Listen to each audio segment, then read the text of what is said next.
하나님 말씀을 가지고 제가 섰습니다. 오늘 본문 속에서도 특별히 여러 가지를 볼 수 있습니다만은 바울과 바나바가 안디옥에 가서 복음을 증거하는 장면이 나오죠. 안디옥 교회에 가서 교인들에게 믿음을 꽉 세우기 위해서 말씀을 지금 주시고 있습니다. 말씀을 주는데 그 말씀 속에서도 오늘 이 본문에서 보면 핵심이 뭐냐 그러면 제 22절에 보시면 다윗을 왕으로 세우시고 증언하여 이르시되 내가 이새 아들 다윗을 만나니 내 마음에 만난 사람이니라. 그를 통해서 내 뜻을 다 이루리라 이렇게 말씀합니다. 그러니까 안디옥 교회에게 주시는 메시지는 뭐냐 그러면 안디옥 교회 너희들이 하나님의 마음에 드는 사람이 되면 좋겠다. 하나님은 유물을 보는 것도 아니고 형편을 보는 것도 아니고 중심을 보는데 그 중심이 하나님이 받으실 만한 중심이었으면 좋겠다. 신앙은 유형이 아니고 신앙은 내면이다. 이렇게 말씀을 하는 겁니다. 여러분 우리가 믿음 생활하면서 가끔씩 이런 언어를 들을 줄 믿습니다. 설교하는 설교자들 속에 영적 싸움, 내적 싸움 이렇게 들을 때가 있을 것입니다. 영적 싸움이 무엇이고 내적 싸움이 뭐냐? 신앙에 관한 거예요. 영적 싸움과 내적 싸움은 철저하게 내 개인적 싸움입니다. 내 개인적으로 하나님 앞에 다가서는 자세예요. 내 마음을 하나님께 보이려고 하는 것, 내 고백을 하나님께 드리는 방법, 이것이 내적 싸움입니다. 내적 싸움에서 승리한 사람은 하나님께서 쓰시겠다는 거예요. 내적 싸움에서 반드시 이긴 사람은 하나님께서 쓰시겠다는 거예요. 그러면서 안디옥 교회에게 이 바울 사도가 말하기를 내가 지금 복음을 증거하는데 지금까지 너희들 율법으로 살아왔지만 율법을 넘어서 하나님은 중심을 보니까 중심을 하나님께 드려라. 오늘도 여러분이 여기까지 오시는데 참 수고하셨습니다. 온 성도가 다 오지는 못했지만은 그래도 여러 가지의 이 역경을 뚫고 여기까지 오셔서 주의 전에 앉기까지 그 과정이 순탄치는 않습니다. 오늘 쉬는 날인데 세상적으로 말하면 쉬는 날인데 주의 전에 나온다고 하는 것이 그렇게 쉬운 건 아닙니다. 아침 일찍 일어나야 되고 또 그냥 옷 주워 입고 나오는 동네 산책으로 가는 것도 아니고 하나님 앞에 예배드리러 오는 과정이기 때문에 준비할 것이 너무나 많습니다. 우리 외모도 좀 담정해야 되겠고 마음도 또 우리가 다스려야 되겠고 하나님께 드릴 헌금도 챙겨야 되겠고 또 더 나아가서 하나님 앞에 나와서 어떻게 기도할 것인가 기도의 테마도 제목도 전부 다 정해야 할 것이고 내가 어떤 모습으로 하나님께 예배를 드릴까 이것도 다 여러분 이미 오시기 전에 설정하시고 오셔야 됩니다. 그리고 내가 내 자리에 앉아서 내가 지금까지 계획했던 그런 모든 것들을 풀어놓아야 됩니다. 보따리 풀어놓듯이 하나님 앞에 모든 것을 풀어놓고 주님 앞에 보여야 됩니다. 주여 이것이 내 마음입니다. 주여 이것이 내 고백입니다. 주여 이것이 내 소원입니다. 더 나아가서 내가 하나님께 드릴 나의 모습입니다. 이런 자를 하나님 받으셔요. 그냥 와서 앉아서 마지못해서 앉아서 하나님께 드리는 그 예배를 보시는 게 아니라 하나님은 뭐라 그랬어요? 중심을 보시느니라 라고 말씀했어요. 우리가 살고 있는 이 세상 신뢰와 불신에서 갈라집니다. 믿는 성도들에게는 믿음이라는 단어와 불신이라고 하는 단위에 우리는 속해 있습니다. 불신이라는 단어는 사람을 신뢰하지 못하는 데서 비롯된 언어입니다. 불신앙이라는 어디서 오는가? 불신앙은 하나님을 신뢰하지 못하는 데서 오는 것이 불신앙입니다. 사람들은 대체적으로 눈으로 보는 것도 불신하는데 제가 생각하기에는 하나님은 보이지도 않는데 얼마만큼 우리가 신뢰할 것인가? 이것이 믿음의 척도라고 말합니다.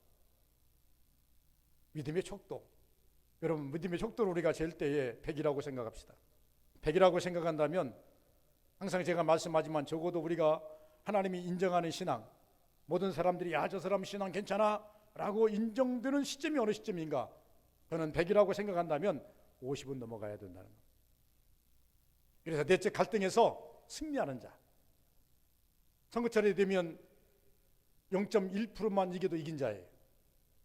우리는 신앙생활하면서 내적 갈등이 너무나 많습니다. 내적 갈등이 많아가지고 이게 세상을 따라갈까? 하나님 편에 쓸까? 하나님 말씀대로 살까? 내 생각으로 살까? 내적 갈등에 싸우다가 신앙이 없는 자는 내 생각으로 치우칩니다. 세상으로 치우칩니다. 그러나 신앙 있는 사람은 그래도 하나님 말씀대로 살아야지, 그래도 하나님 뜻대로 살아야지 하고 하나님께로 헌일을 합니다. 이 시점이 갈등의 시점인데, 이 갈등의 시점이 50%, 신앙을 100이라고 생각할 때 50%에 딱 걸쳤을 때 갈등 관계가 꽤나 심화가 됩니다. 아예 50% 밑이면요, 아이고 그렇게 살아야 되는데 하면서 가버리는 것은, 아이고 믿음대로 살아야 되는데, 아이고 말씀대로 살아야 되는데 하고 내 마음대로 가버리고 세상으로 가버리는 것이 믿음 없음의 신앙의 지표이고, 그래도 갈등을 하지만 하나님 말씀대로 살아야지 하고 가는 것은 50% 이상의 신앙을 가진 자가 그렇게 되는 것이고, 적어도 우리가 80% 90%의 신앙을, 하나님의 신뢰하는 신앙을 가졌다고 한다면 모든 일의 매사에 내가 힘들어도 괴로워도 주의 뜻대로 살아야지 하고 주님 뜻대로 가는 겁니다. 여러분, 이렇게까지 제가 진단을 여러분께 지금 말씀을 드렸습니다. 한번 측정해 보시기 바랍니다. 저도 매사에 어떤 문제가 도래하면 갈등을 합니다. 기도를 합니다. 이걸 어떻게 풀어야 되나? 어떻게 해야 되나?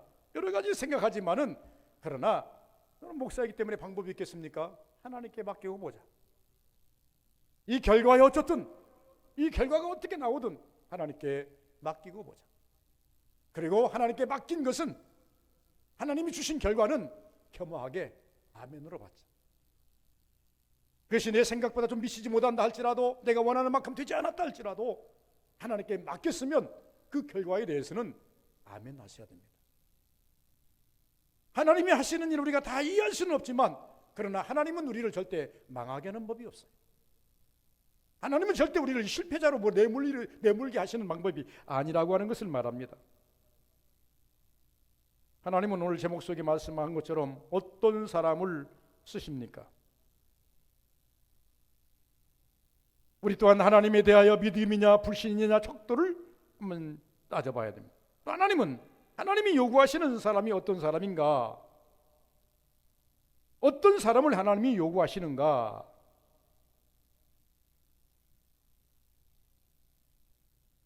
우리는 하나님이 요구하는, 하나님의 요구에 합당한 신자가 되어야 됩니다.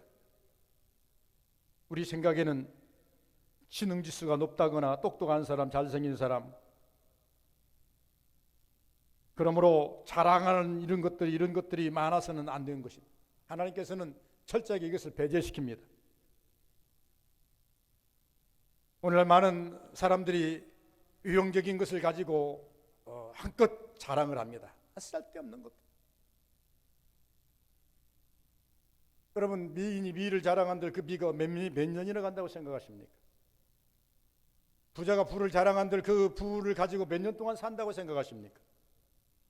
이 땅의 것은 영원한 것이 아니기 때문에 그렇다 그 말이에요.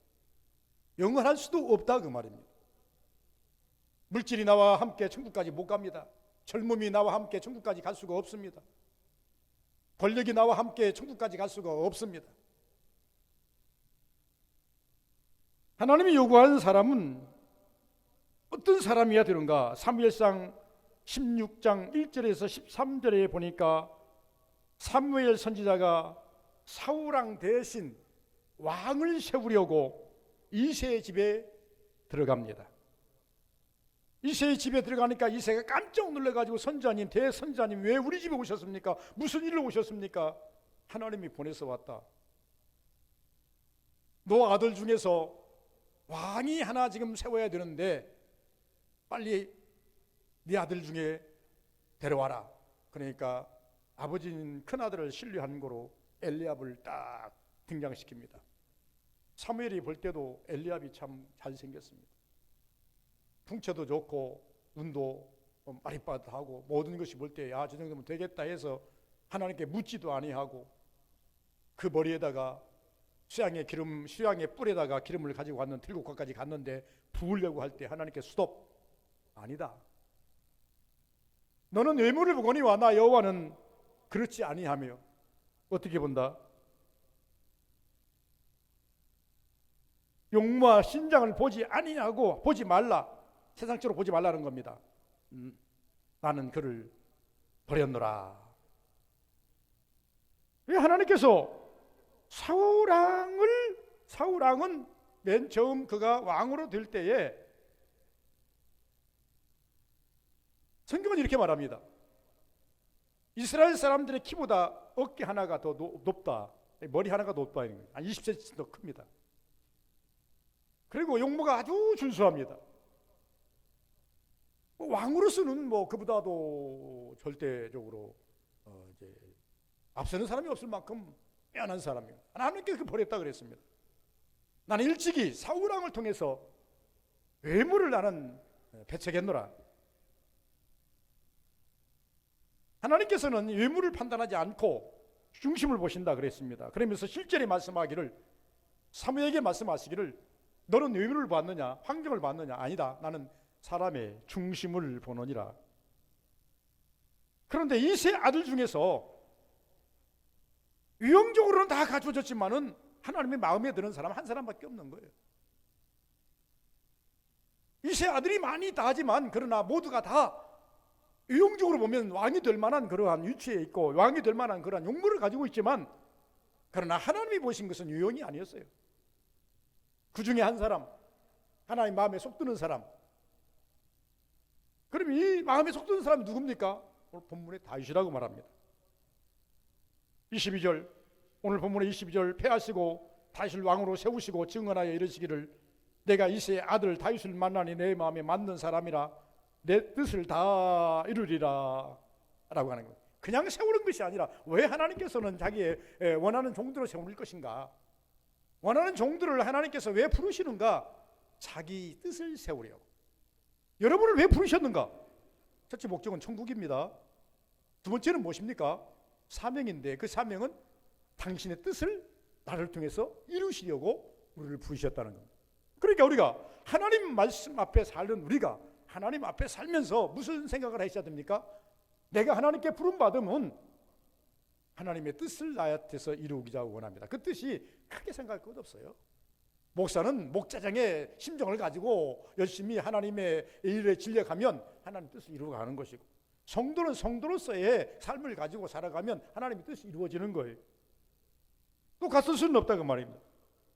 그럼 다윗이 무엇이 이렇게 하나님의 마음에 합당한 사람이었는가? 첫째, 마음이 온전한 사람이었다고 하는 말씀을 합니다.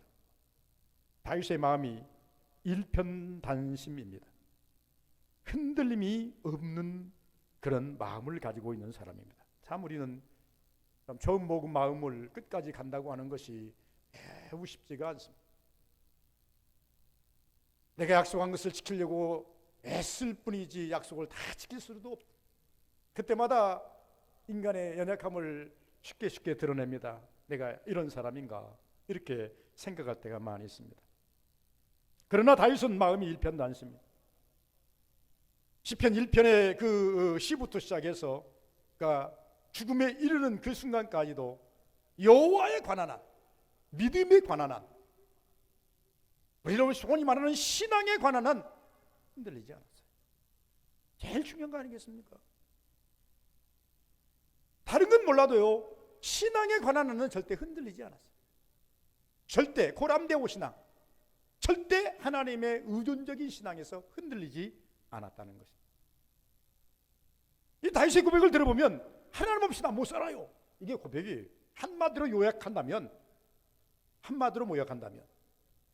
다윗의 삶을 한마디로 요약한다면, 다윗의 고백을 한마디로 요약해서 표현하라 그러면 나 하나님 없이 못 살아요.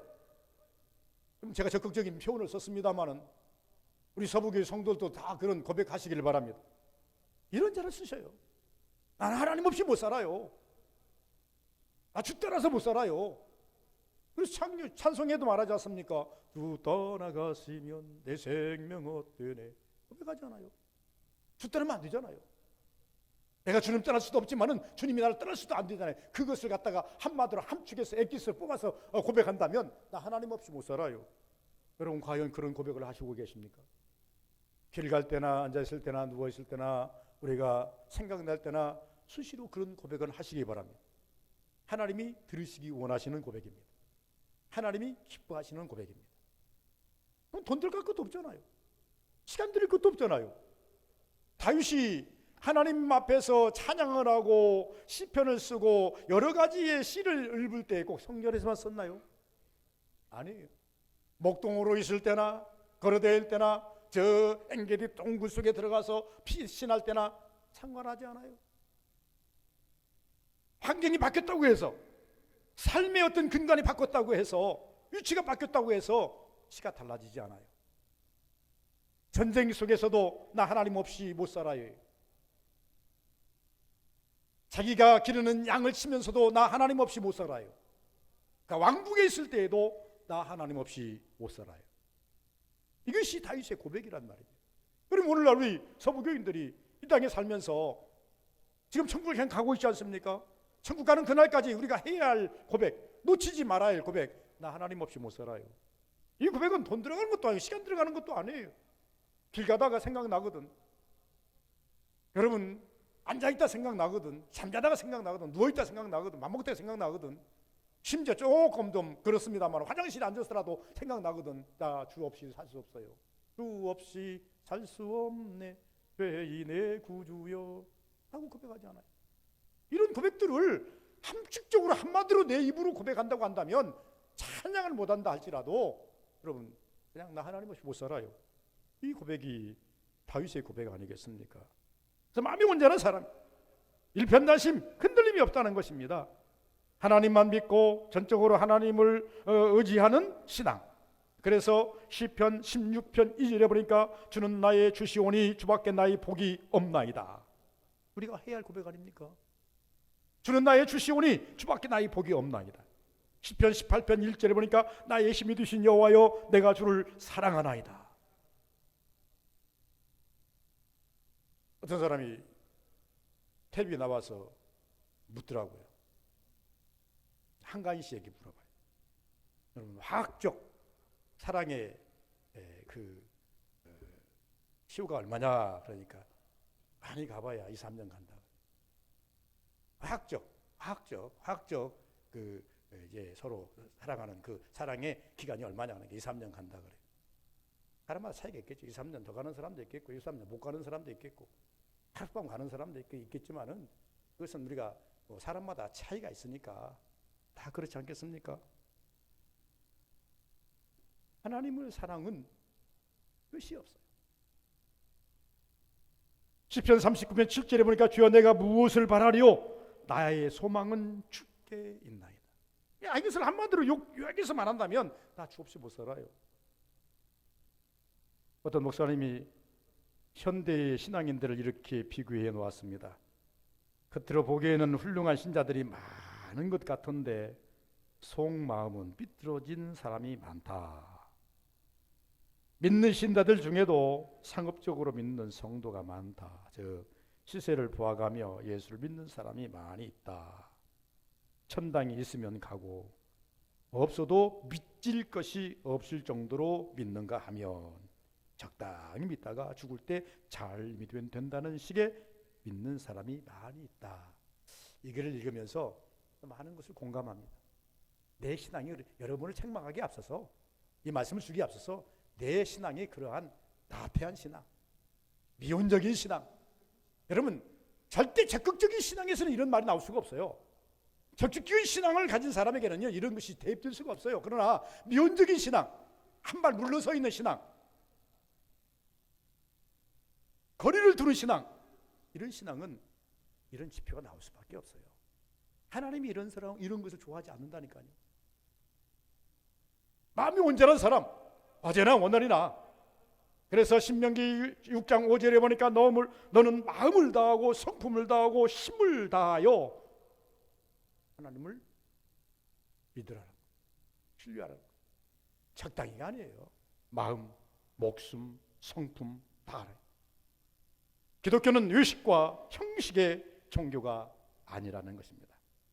영국의 수상이었던 처칠경이 어느 날 평상복을 입고 민정식차를 다녔답니다. 민정식차를 여러 군 다니는데 누구 한 사람도 그를 알아보지를 못해요. 그러니까 처칠경이 돌아와서 거울을 보면서 이렇게 읊조렸답니다. 누가 처칠이냐? 누가 처칠이냐? 옷이 처칠이냐 아니면 내 속사람이 처칠이냐 하고 탄식했다고 합니다.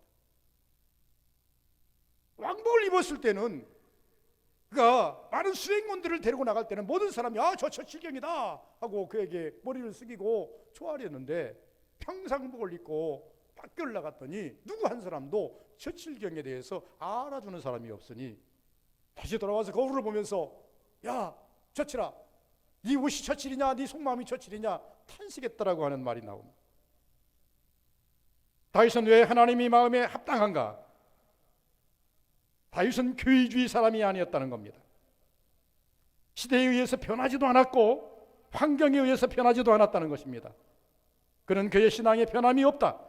온전히 하나님을 섬겼다. 여기에 하나님이 인정해 주셨다고 하는 것입니다. 성경은 우리에게 이렇게 말합니다. 좁은 문으로 들어가라. 생명의 길이다. 좁은 길로 가라. 이 길이 생명의 길이다 라고 말씀을 하십니다.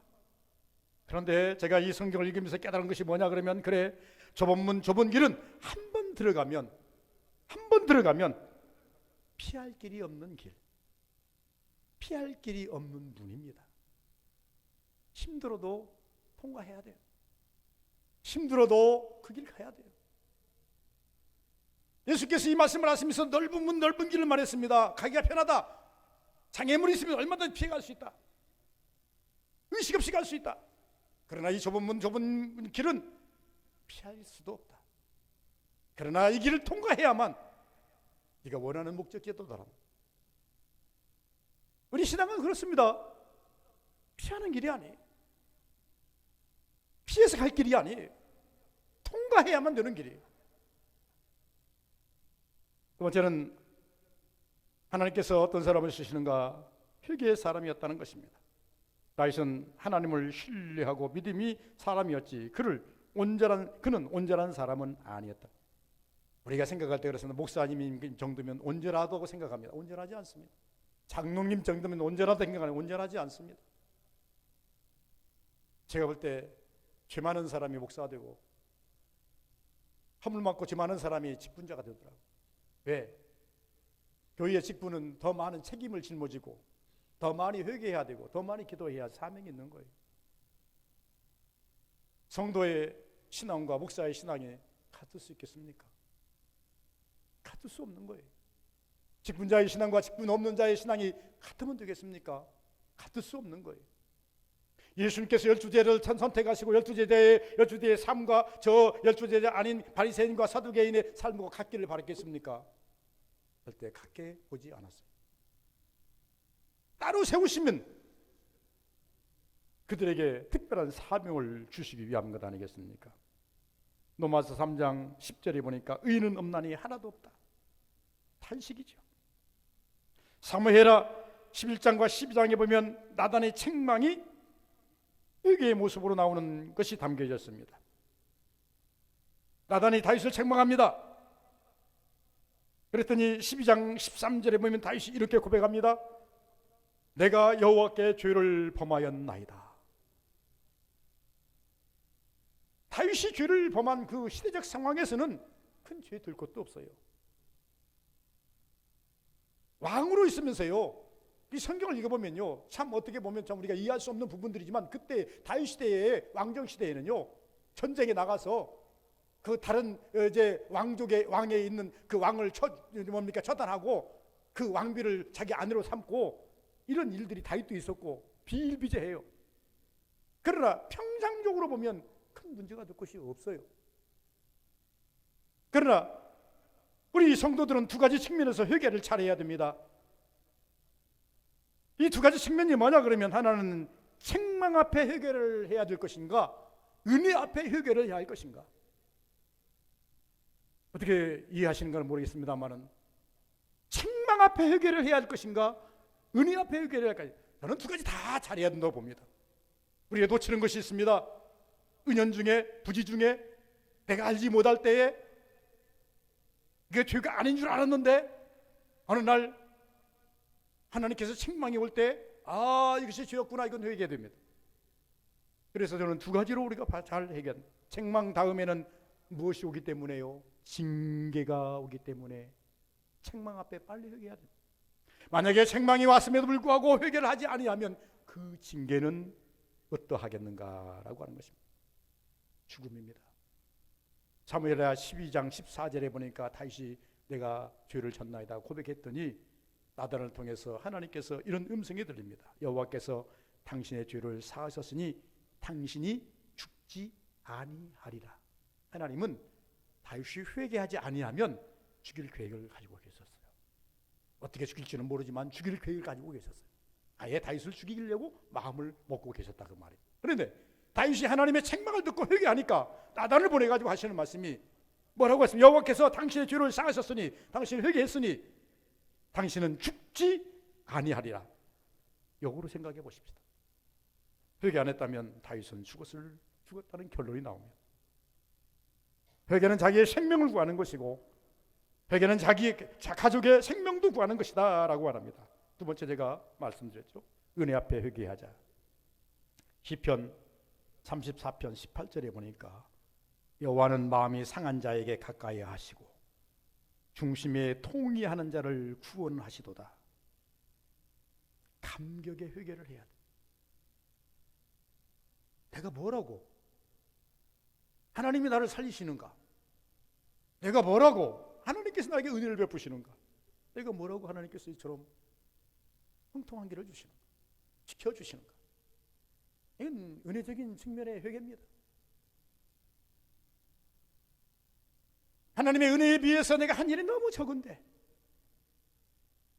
하나님이 내게 은혜 주신 것이 피한다면 나는 마땅히 벌받아 마던데 하나님은 이런 은혜를 주시는, 이것도 우리가 하나님 앞에 내 것을 가지고 회개해야 할 사명이라 그 말이에요.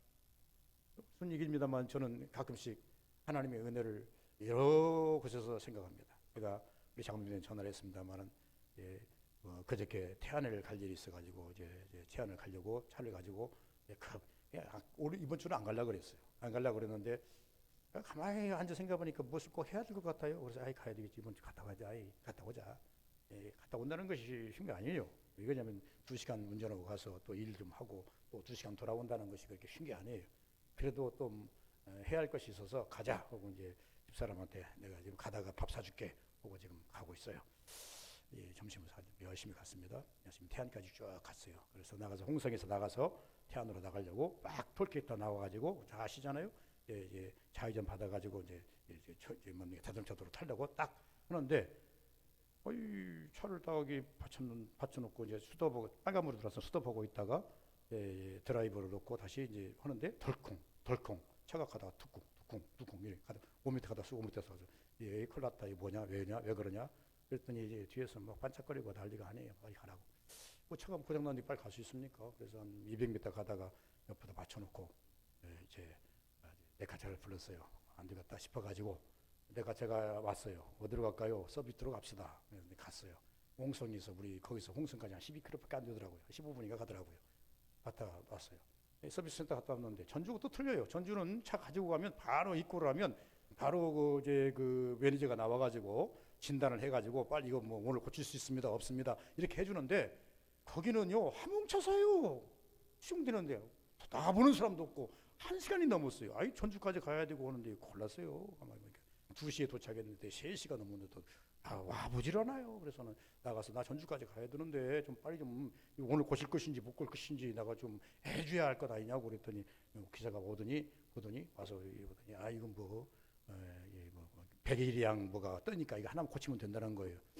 그래요? 고쳐주십시오. 10만 원 주고 고쳤어요. 차를 이제 가지고 나오니까 아까 그 현상이 그대로 또 나오는 거예요. 그래서 가다가 빠꾸에서 그쯤 오라게 해가지고 이거 좀 고쳤는데 왜 이러냐 똑같다 그랬더니 뭐 크게 문제는 없을 것 같으니까 가다가 만약에 미션이 나갔으면 내 주저 안 줄 것이고 차가 안 나갈 거래요. 그래서 전주까지는 놔야 되겠다. 전주에서 해결해야 되겠다 하고 이제 국도로 오자. 고속도로 가지 말고 그래서 이제 쭉 나와가지고 500m 왔는데 덜컹 오더니 엔진은 돌아가는데 기아가 들어가질 않는 거예요. 이건 난리 나죠. 차들이 많이 깜빡이 그 옆에 대놨어요. 그걸 해결 못하고 갖다가 처박아 놓고 폐차시켜야 되겠다 하고 지금 넣었고 지금 열차 타고 익산에 와서 또 버스 타고 걸어서 이거 하루가 고단해요. 어떻게 보면 내 입에서 불평도 나올 만한데 불평 나오기에 앞서 하나님께 감사했어요. 이 차가 고속도로에서 만약에 불러가다가 서버렸다고 한다면 난감하죠. 큰 사고도 날 수 있지 않겠습니까?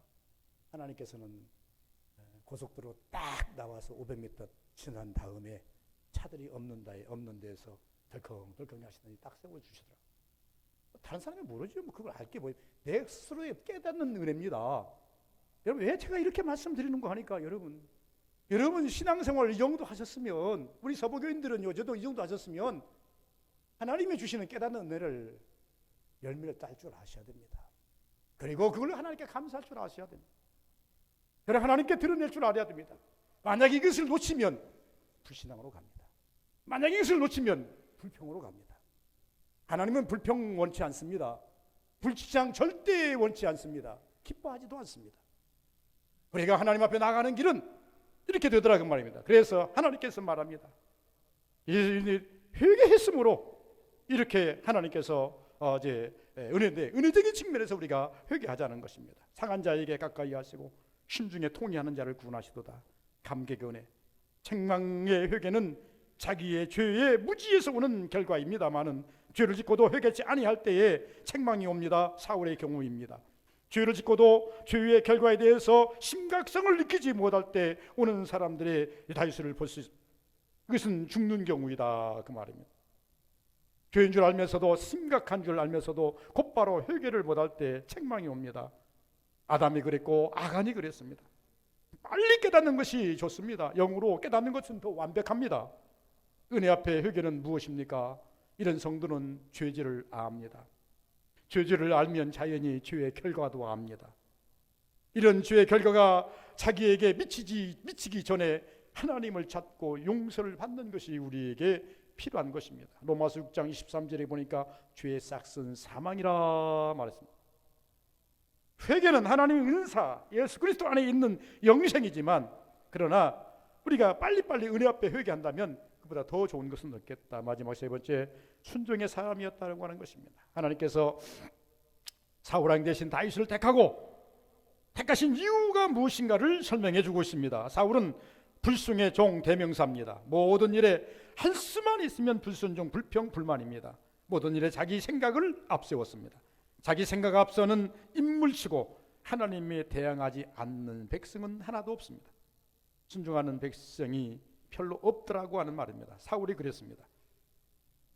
하나님 앞에서 똑똑한 것처럼 굴었던 그런 성격들, 하나님이 결코 그를 용납지 않았다라고 하는 말입니다.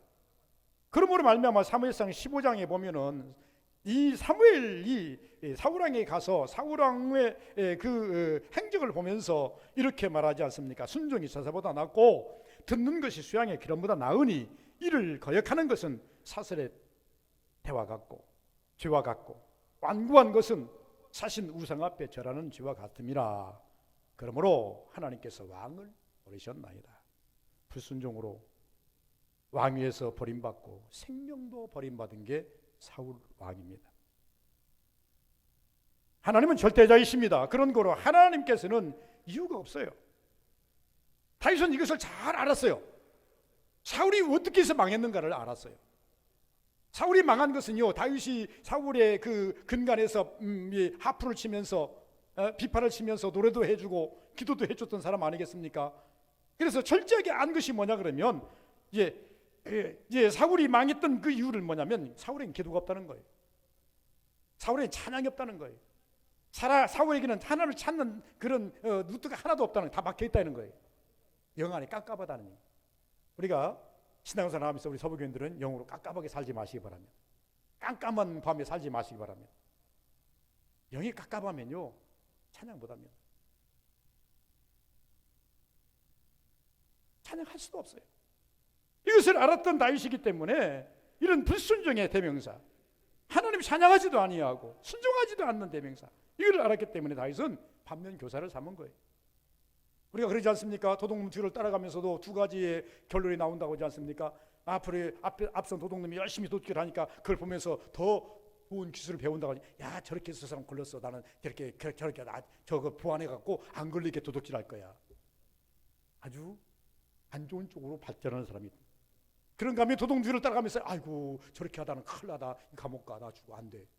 그래서 아예 도둑질을 안 하려고 하는 사람. 신앙도 마찬가지입니다. 성경은 여러 가지 지표를 드러냈어요. 우리에게 여러 가지를 우리에게 대비해 놓았어요. 그러면서 우리에게 모델로 만들어 놨어요. 모델로 만들어 놨어요. 좋은 모델은 어디에 찾아볼 수 있어요? 히브리서 11장에 보면 좋은 모델은 다 있어요. 성경이 좋은 모델은 히브리서 11장에 믿음의 모델들 다 있어요. 그리고 나쁜 모델들은요, 곳곳에 다 있어요. 창세기부터 시작해가지고 아담부터 시작해가지고 가인을 시작해가지고 이 모든 사람들이요, 쫙 출애굽기 보면은 아간으로 시작해가지고 사울 왕으로 이 못된 모델들이 그냥 쭉 나와요. 이 신약에 보면 가룟 유다도 있고 수없이 많아요. 우리는 무엇을 따라가야 되겠습니까? 누구를 본받아야 되겠냐 그 말입니다. 그러므로 다윗은 하나님을 믿으면서 얻어진 결론이 불순종하면 손해더라, 불순종하면 얻어맞더라. 순종했더니 큰 복이 임하더라, 어려워도 순종했더니 큰 은혜가 임하더라. 이게 다윗의 결론입니다. 여러분들도 신앙의 결론을 가지시길 바랍니다. 내가 하나님께 기도했더니 응답하더라. 내가 하나님이 힘들고 어려워도 이것을 내가 하나님께 감당했더니 하나님 은혜를 주시고 축복해 주시더라. 이런 결론에 많이 축적하시기를 바랍니다. 많이 축적돼야 돼요. 축적돼야 나중에 꺼내서 써먹을 수 있다니까요. 아, 그때는 그랬지. 오늘 텔레비들이 하도 좋으니까 그때는 그랬지. 그때는 그랬어요. 그때 그랬으면 지금은 그러지 않으면 안 되는데. 그때 그랬다면요, 하나님은요 동일하십니다. 과거, 현재, 미래가 없으셔요. 우리는 삼시제 삽니다. 과거, 현재, 미래로 삽니다. 그러나 하나님은 과거, 현재, 미래가 없으셔요. 왜? 영원성이시기 때문에. 어제가 오늘이고 어제가 오늘이고 오늘이고 내일이 오늘이. 하나님은요 시작도 없고 끝도 없다 그러셨어요. 그렇기 때문에 영원성입니다. 영원하신 하나님, 우리는 시제에 따라 살기 때문에 과거는 그랬지, 아닙니다. 사무엘에게 역사하셨던 그 역사가 오늘 또 있습니다. 다윗에게 역사했던 그 역사가 오늘 또 동일하게 역사하십니다. 그러려면 우리가 은혜를 받으려면 어떻게 해요? 축적해서 많은 노하우를 축적해. 믿음의 노하우, 믿음의 축복의 노하우, 은혜의 노하우를 축적해 주셔야 돼요. 그리고 난 다음에 꺼내 써야 돼요. 그때 내가 어려울 때 기도할 때 하나님 은혜를 주셨어. 이럴 때 하나님께 내가 엎드렸더니 하나님께서 내 길을 열어주셨지. 다시 엎드리는 거예요. 다시 기도하는 거예요. 그것이 다윗이 일생을 그렇게 살아가더라고요. 결론적으로 말하면 순종이 일을 쉽게 하더라. 순종했더니 마음이 편하더라.